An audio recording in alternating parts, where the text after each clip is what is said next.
Okay, so looking back from the start, obviously I was scared. I just didn't think I could do any of this stuff. I proved myself wrong time and time again. I had so many big ideas about what Salvador was gonna be like and what living in Brazil was gonna be like, living by the beach. This is my first time like living in a coastal city, and it's like obviously it's easy to romanticize it when you're not there, but it was rewarding. There's been a lot of maturity. I think I've matured a lot. I'm a lot more outgoing. I really hope that sticks in when I go back home. I think I'm a lot outgoing in Portuguese because I can't explain it. It's just kind of like, fuck it, I'll just say whatever, and I'll just go up to this person and say hi, and I really hope that translates. But I mean, I think so. Even the American friends I'm meeting out here, like I'm still able to talk to them and whatnot. So I don't think it's a language thing. I think I'm genuinely just like, wow, I'm in this city. And I think obviously the city does it for you too. Like, especially a tourist city like this, you'll meet people from all over. Being here, honestly, was a lot of the same stuff. My days looked the same a lot. But then a lot of my days were super spontaneous. I fell in love with martial arts. I never in my fucking life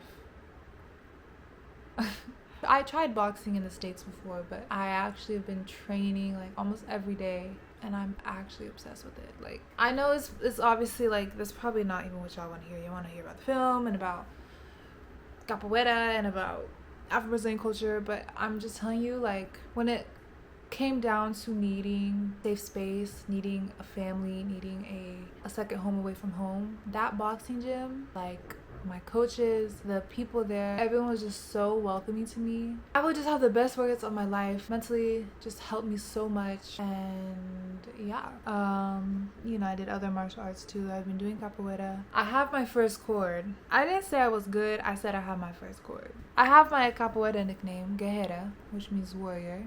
When you receive your first chord in capoeira, you also receive a nickname. Basically, I'm a warrior. Making the documentary was a ride. There is something to this field of work when you do it by yourself that feels good because you have creative control, but it's hard.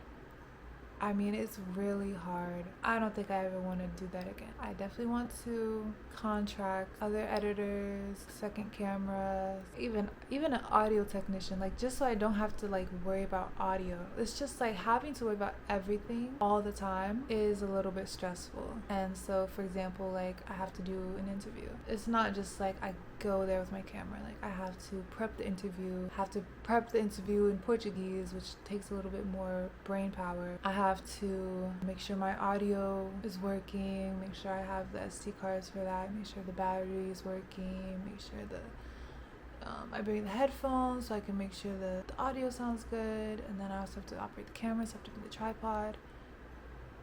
Yeah, like, most people really don't do that by themselves.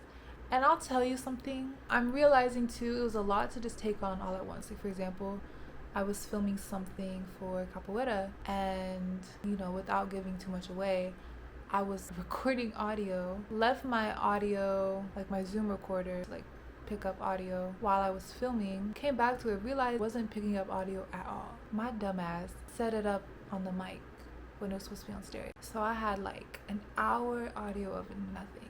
And another thing that we learned in school is like being kind to your editor self.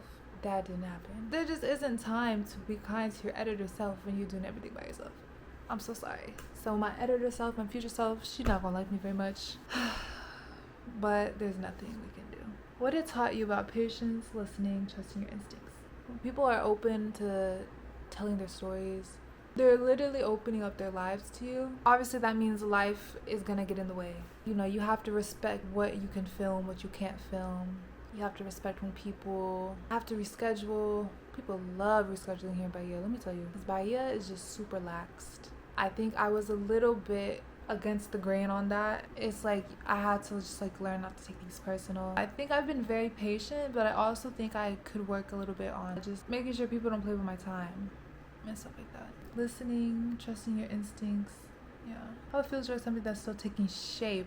Yeah, okay, so I would actually love to talk about that because everyone loves to ask me, what's my doc about? What's my doc about? You know what? That's a great way to put it. It's still taking shape. Even in this very moment I'm talking to you, production's like done, I'm leaving Brazil. That's most documentaries, if not all, because you literally cannot plan life. Unless it's a scripted documentary, then I don't even know if you could call that a documentary. And it almost felt like every time I told people like the themes of my doc, what type of stuff I wanted to talk about, they looked at me like I had some inconclusive idea, and I felt so inadequate because of that. I was like, damn, I don't know what I'm doing. I need to start from scratch. I remember like I was talking to my mentor a while back. I was like, yeah, I think I have themes, but I don't think I have, you know, exactly what this documentary is about. And I remember he was like, your proposal sounded just fine to me. Like, and it's like, you know what? It was just fine. Guess who else it sounded just fine to? The Fulbright board. When they told me, yeah, here's some money, go do that project. But I listened to everyone. And I think that's probably something I have to learn as an artist. You know, when they talk about, oh, you can't listen to other people, like in your head, like genuinely, people got in my head. And so I felt a little bit inadequate. I obviously have more research to do, even as I make this video. I've been here 9 months and I still feel like I've only scratched the surface of it. Yeah, so I guess that's something I had to learn, was just drown out the noise when you're working on your art, because it's your art and you know what's best. You're the one with the vision. I built some good relationships. I think I have some lifelong friendships. I'm actually really grateful for that because I think they've expanded my worldview a little bit.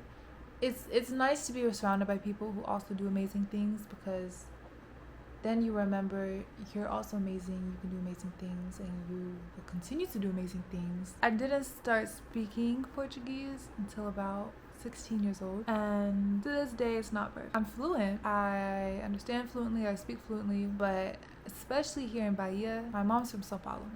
So here in Bahia, girl, I be hearing stuff I ain't never heard in my motherfucking life. They just have slang for everything here. So I'm still learning Bahianese. It's not even till recently I realized, yo, that's why I'm not understanding. It's not my Portuguese.